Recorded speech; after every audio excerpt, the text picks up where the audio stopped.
Pass tax நேயர்களுக்கு வணக்கம். மீண்டும் மதிப்பிற்குரிய உமாபதியோட சந்திப்பு பெருமகிழ்ச்சி. வணக்கம். நான் எப்படி இருக்கீங்க? நல்லா இருக்கேன். எலெக்ஷன் வேறு நெருங்கிட்டு இருந்தது.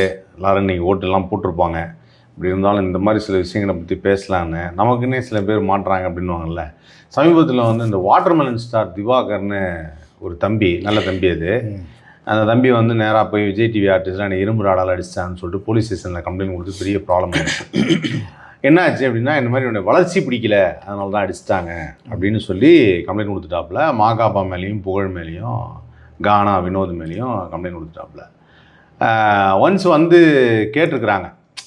உடனே வந்து அவங்க போலீஸ் கூப்பிட்டு அவங்க தரப்பில் விசாரிச்சுருக்கிறாங்க. விசாரித்தோன்னா உடனே வந்து இல்லைங்க இந்த மாதிரி தகாத வார்த்தையெல்லாம் பேசினார் அப்படின்னு அவங்க சொல்லிட்டாங்க. இருந்தாலும் இவர் வந்து ஆதாரம் இருக்குது, ஃபுட்டேஜ் நான் ரிலீஸ் பண்ணுவோம், அது ரிலீஸ் பண்ணுவேன்னு சொல்லிருக்காப்புல. இந்த மாதிரி ஒரு இன்டர்நெட்டால் ப்ராப்ளமாகி இன்றைக்கி வந்து ஒரு நம்மளோட உயிரை வாங்கிட்டு இருக்கிற வாட்டர்மெலன் ஸ்டாரை பற்றி நீங்கள் என்ன நினைக்கிறீங்க? வாட்டர்மெலன் ஸ்டாரோ இது ஸ்டாரோ, அதாவது என்ன அப்படின்னா, விஜய் டிவிக்கு இது தேவையான விஷயந்தான். ஏன்னா நீங்கள் ஒரு விஷயம் நான் உதாரணத்துக்கு தான் சொல்கிறேன், நான் யாரையும் அப்படி சொல்ல மாட்டேன், உங்களுக்கு தான் தெரியும்ல. நீங்கள் நாயை வளர்த்திங்கன்னா என்னைக்காவது ஒரு நாள் அது சேலையை கிழிச்சிருவாங்க.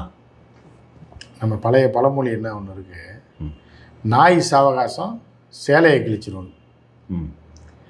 அந்த காலத்தில் பார்த்தீங்க அப்படின்னா கிராமத்தில் சொல்லுவாங்க, பெண்கள்கிட்ட எல்லாம் சொல்லுவாங்க, நாய் சாவகாசம் ரொம்ப வைக்காதுன்னு. அது ஏறி ஏறி குதிக்கும், பாசத்தில் குதிக்கிறேன்னு சொல்லி சேலையை கிழிச்சு விட்ரும். அந்த காலத்தில் ஒரு சேலை கட்டிக்கிறத ஒன்று காயப்படுற ஒன்று வச்சுருப்பாங்க. அப்போ அவங்க என்ன சொல்லுவாங்கன்னா, தேவையில்லாத நாய் சாவகாசம் சேலையை கிழிக்கணும்னு ஒரு பழமொழி. அந்த மாதிரி தான் இப்போ விஜய் டிவிக்கு வந்து நாய் சாவகாசம் சேலையை கிழிச்ச கதையை ஆகிப்போச்சு. அதாவது என்ன அப்படின்னா, இந்த அதை கார்ப்பரேட்டுகள் உலகம் பூரா வேறு மாதிரி இருப்பான். ஆனால் தமிழ்நாடுன்ற அந்த மாநிலம் மட்டும், மாநிலம்னு நம்ம சொல்ல முடியாது, தமிழ் மண்ணே வேறு மாதிரியான ஒரு மண். எதையுமே உடச்சி விட்ரும். நீங்கள் என்ன தான் என்னன்னா அதை காலி பண்ணி விட்டு போயிடுவாங்க. காலி பண்ணி தெருவில் விட்டு அவங்க போயிடுவாங்க. புரியுதா உங்களுக்கு? இதுதான் வந்து தமிழ் பண்பாடு, தமிழ் கலாச்சாரத்தில் ஒரு முக்கியமான ஒரு விஷயமாகவும் நீங்கள் பார்க்க முடியும்.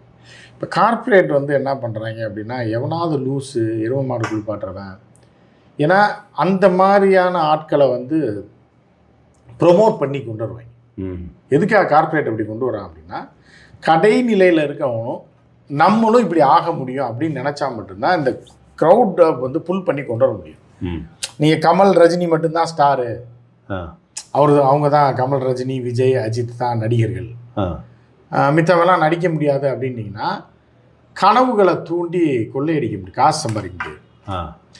அப்போ எருமை குளிப்பாட்டுறவன், அதே மாதிரி பார்த்தீங்கன்னா இந்த ரோட்டில் இந்த மாதிரி அனாமத்தா திரியிறவனெல்லாம் கூப்பிட்டு இவனை ஒரு ஸ்டார்ன்ற மாதிரி பூஸ்டப் பண்ணி விட்டீங்க அப்படின்னா, இதே மாதிரி ஊருக்குள்ளே லட்சக்கணக்கான பேர் சுற்றிட்டு இருப்பான். பிள்ளைங்க பசங்கள்லாம் சுற்றிட்டு இருப்பாங்க, இத்து போனது, நொந்து போனது, நூலாக போனதெல்லாம். ஸோ அதெல்லாம் என்ன நினைக்கணும், இவனே வந்துட்டானே, இவ்வளோ கேடு கட்ட இவ்வளோ கேவலமான ஒரு டுபாக்கூரை இவ்வளோ தூரம் வரும்போது ஏன் நம்ம வரக்கூடாதுன்னு சொல்லி அவங்களும் இறங்க ஆரம்பிச்சிடுவாங்க. ஸோ அவனை பண்ணி குளிப்பாட்டுவான், ஒருத்தர் இது பண்ணுவான். ஏன்னா இதை எப்போ வேணாலும் சேஞ்ச் பண்ணிடலாம். இப்போ நீங்கள் இப்போ வீடியோவில் வர்ற வரைக்கும் இப்படி காமிச்சிட்டு அதுக்கப்புறம் டீசெண்டாக ட்ரெஸ் பண்ணிவிட்டு குளிச்சு கிழிச்சு நானும் படிச்சிருக்கேன், 4 பேர் சேர்ந்து சொல்லுவேன், ஐயோ அவர் படித்த ஒரு அறிவாளி, அவர் பயங்கர புத்தகம் படிப்பார், அவர் நிறையா டிவி பார்ப்பார், இது பண்ணுவார், அவர் பெரிய நாலேஜபிள் மேன் அப்படின்றாங்க. அது காரணம் என்னென்னா, அது ஒரு வகையில் உண்மையாக தானே இருக்குது. இப்போ இந்த பூமாப்பட்டியில் ஒரு பையன் வந்து பண்ணாங்க. அந்த பையன் வந்து ஃபஸ்ட்டு எல்லாம் நினச்சாங்க, ஏதோ ஒரு கிராமத்தான் பண்ணுறான்னு நினச்சாங்க. ஆனால் கிட்ட நெருங்க இல்லையே, கிட்ட நெருங்கி பார்த்தாலும் தெரியுது அவன் நல்லா படிக்கிறான், அவன் பயங்கரமான புத்தகம் படித்து நாலேஜோட பிளான் பண்ணி செஞ்சுருக்கான். அதை தான் ரைட்டு. அப்போ அது வேற. அப்போ நீங்கள் எல்லாம் அதான் இதுதாங்க கான்செப்டே இதுதாங்க. ஒருத்தர் எக்ஸப்ஷனல், யாராவது ஒருத்தர் 2 பேர் கான்செப்ட் இதுதான். கான்செப்ட் இதுதான் அப்படின்னா, நீங்கள் வளர்ந்து வந்துட்டீங்கன்னா நீங்கள் வந்து அமெரிக்கன் தான். புரியுதா உங்களுக்கு? நீங்கள் தோத்துட்டீங்க அப்படின்னா அவன் எச்ச பையங்க பொறிக்கிடுவாங்க. அதே அவன் பப்ளிசிட்டி ஆகிட்டான் அப்படின்னா எல்லாம் போய் விடுவாளுங்க. யாருன்னா, நான் அந்த தம்பியை சொல்லலை, பொதுவாக சொல்கிறேன், செலிப்ரிட்டி. ஆமாம், செலிப்ரிட்டி ஆகிடுவான். அவங்க கூட ஃபோட்டோ எடுக்கிறது வைக்கிறது. அதை ஏன் அவங்க கூட ஃபோட்டோ எடுனா இவங்களுக்கே தெரியும் அவன் பண்ணி மேய்க்கிறவன் இல்லை இப்போ குதிரை மேய்க்கிறவன் தெரிஞ்சால் கூட என்ன ஆகும் அப்படின்னு பார்த்தீங்கன்னா, இப்போ இவன் கூட ஃபோட்டோ எடுத்தவனா பெருமைன்னு சொல்லி ஹியூமன் கேபிட்டல்ஸ் நினைக்கிறாங்கல்ல, அவங்க மத்தியில் நீங்கள் வந்து இதாகலாம். ஓ, அவரே தெரியுமா உங்களுக்கு? புரியுதா? அந்த அடிமுட்டாள்கள் வந்து இவங்களை இது பண்ணும்போது இவங்களோட நீங்கள் போயிட்டீங்கன்னா நீங்களும் செலிபிரிட்டிக்கு வேண்டியவங்களாயிருங்க, தெரிஞ்சவங்க. இதுதான் உலகமே. இப்போ நீங்கள் வந்து ஹியூமன் கேபிட்டல்ஸ் உலகமே இதுதான். புரியுதா? எதையாவது ஒரு பக்கம் போய் அப்படி விழுகிறது, அப்புறம் அதை கழட்டி விட்டு அப்புறம் இன்னொரு பக்கமாக போகிறது தான் இவங்களோட இது. அந்த நேரத்தில் எது கிடைக்குதோ இது அதை வந்து அவர்களுக்கு புகழாக தெரியும். அப்புறம் அனுபவமும் கொஞ்சம் ஏஜ் வரும்போது இது பண்ணும்போது ஐய நம்ம இப்படி இவ்வளோ டுபாகூராவாக இருந்திருக்கோம் அந்த வயசில், இவனெல்லாம் ஒரு ஆளுன்னு நினச்சிருக்கமே அப்படின்ற ஒரு பிற்காலத்தில் புரியும். அப்போ தான் அறிவுக்கும் இந்த பப்ளிசிட்டி இது. அப்போ இவங்களோட பிளான் என்ன அப்படின்னு பார்த்தீங்கன்னா, நிறைய பேரை ஹீரோ ஹீரோயின் கனவை உருவாக்குறது. புரியுதா உங்களுக்கு? ரஜினி கமல் மட்டும்தான் இல்லை, விஜய் அஜித் மட்டும் இல்லை, நீயும் ஹீரோ தான்.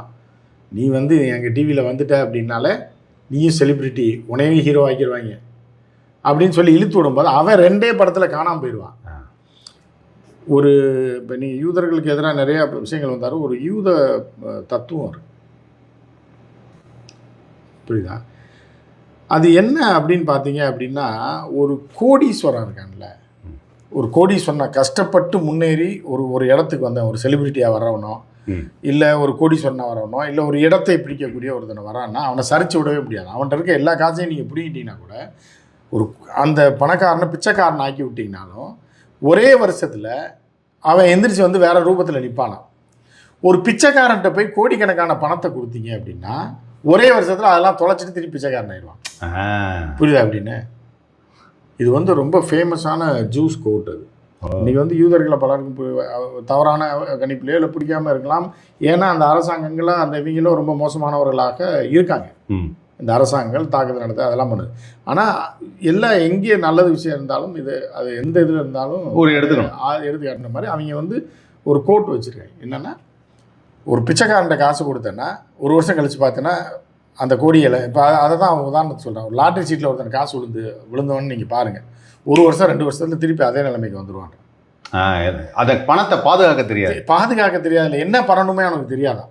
அதுக்கு இன்னொன்று சொல்கிறாங்க. என்ன சொல்கிறாங்கன்னா, இப்போ உனக்கு ஒரு பொருள் பிடிச்சிருக்கு அப்படின்னா அதை வாங்கி ஆகணும்னு ஒரு வெறி இருக்குது அப்படின்னா, சரியா, ஒரு பொருளை ஒரு பொண்ணை பிடிச்சிருக்கு, இல்லை ஒரு பொண்ணுக்கு பையனை பிடிச்சிருக்கு அப்படின்னா உனக்கு ஒரு ஒரு ஒரு ஒரு வெறி உருவாகும் தெரியுமா? இது வேணும், இவ்வளோ தான் நமக்கு லவ் பண்ணுறோம், கல்யாணம் பண்ணணும்னு இருக்கலாம். இல்லை இந்த பொருளை நம்ம வாங்கி ஆகணுங்க, சரியான ஃபோனுங்க, இது தூக்குறோங்க, இன்னை நாளைக்கு வாங்குறோன்றல அவனை அடிமுட்டான்றாங்க.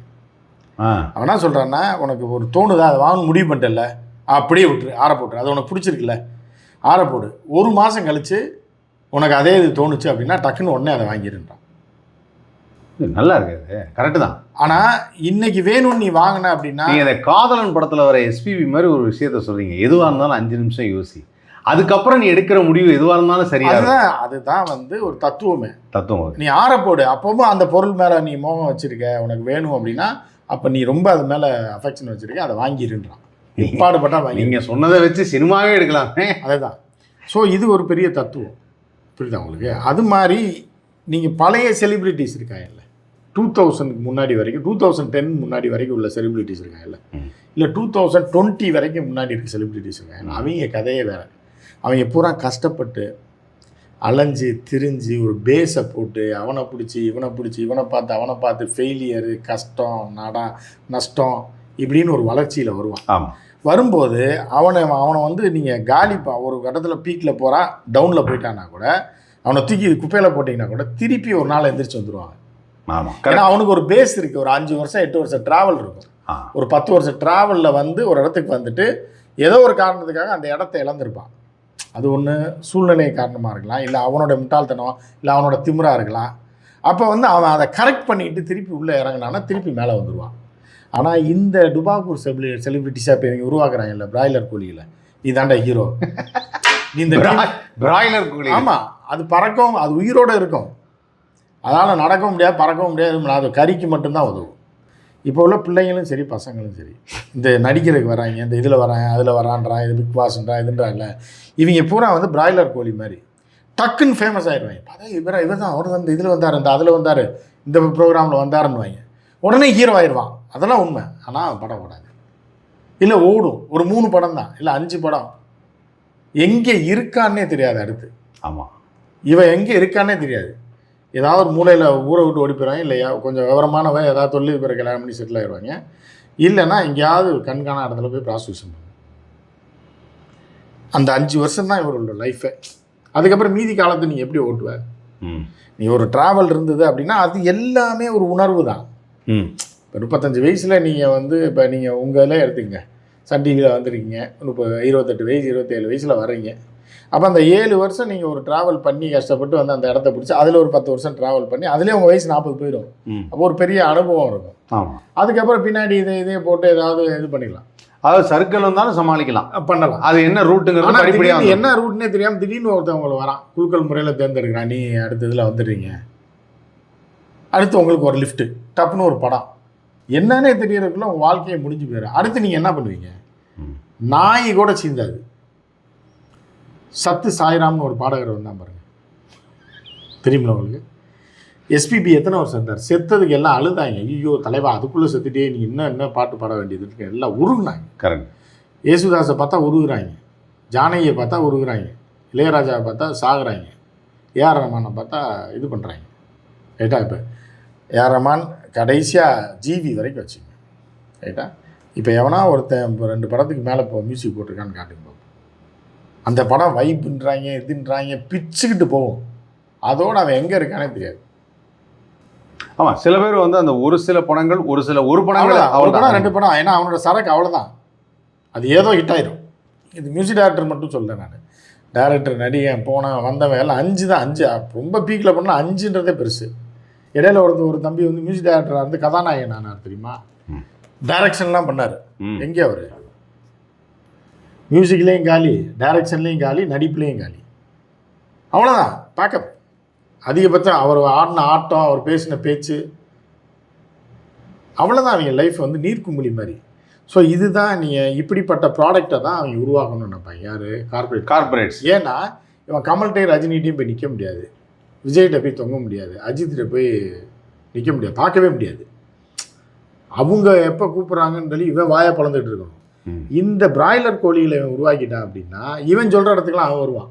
இவன் தான்டா செலிபிரிட்டின்றான், இவன் தானே ஹீரோ, ப்ரொமோஷனுக்கு வருதான் வரா, இவன் தான் ஹீரோயின், நீ இவன் கூட நடிக்கணுமா? என்னன்னா இந்த கூமுட்டைங்க இருக்குல்ல இப்போ உள்ள 2K கிட்ஸ், இது வந்து பார்த்தா ஹீரோ அந்த இதில் வந்தார், அந்த சேனலில் வந்தார், அந்த இதில் வந்தார் அப்படின்னா அவன் மேலே பாய்வாளுங்க. அவன் 2 படம் 3 படம் அவன் வந்து நல்லா விளாண்டுருவான். எல்லாத்தையும் அவன் யாரை வச்சு விளாடணுமோ எல்லாம் விளாண்டு நல்லா என்ஜாய் பண்ணிடுவான். அவளையும் பயன்படுத்திடுவான், இதையும் பயன்படுத்திடுவான், பணத்தையும் பயன்படுத்திடுவான். அவ்வளோதான். யாராவது கல்யாணம் பண்ணுவான், 3 வருஷத்தில் டைவர்ஸ் ஆகிடும். அடுத்து அவனோட கிரேஸ் இருக்க வரைக்கும் தான் இன்னொருத்தி வருவான். கிரேஸ் போனதுக்கப்புறம் நாய் கூட சீந்தாது, எங்கே இருக்கான்னே தெரியாது, சென்னையிலே இருக்க மாட்டாங்க. அப்போ இப்படிப்பட்ட ஆட்களை உருவாக்குனா அடுத்தடுத்து இந்த சேனலை வந்து பெருசாக்கலாம். நம்ம கட்டுப்பாட்டில் அவன் இருப்பான், இவ்வளோ இருப்பான். அதுக்காக உன்னை அடுத்ததில் இது பண்ணுவேன், நீ என் கூட இருந்துட்டேன்னா வாழ்நாள் ஃபுல்லாக சக்ஸஸ். நீ என் சேனலில் பார்த்தியா அந்த அவளை பார்த்தியா 20 வருஷமாக ஆங்கரிங் பண்ணிகிட்டு இருக்கா, வயசாகி போச்சு, குழந்தையெல்லாம் அப்போ தான் கூப்பிட்ற அளவுக்கு வந்துருச்சு, இருந்தாலும் நாங்கள் மேக்கப் போட்டு நிறுத்துகிறோமா இல்லையா? நீ அதே மாதிரி எனக்கு விசுவாசமாக இருந்தீங்களா, உனையும் வந்து கொண்டு வருவேன்னு சொல்லி கார்ப்பரேட் கம்பெனி என்ன பண்ணுவான்னா ஒரு டீமை உருவாக்கி வச்சுருவான். அதில் 1000 பேருக்கு அந்த ஆசையை காட்டி வச்சுட்டு 10 பேருக்கு மட்டும் லைட்டாக அப்பப்போ காட்டி எடுக்கிறது. ஆமாம், காட்டி எடுக்கிறது.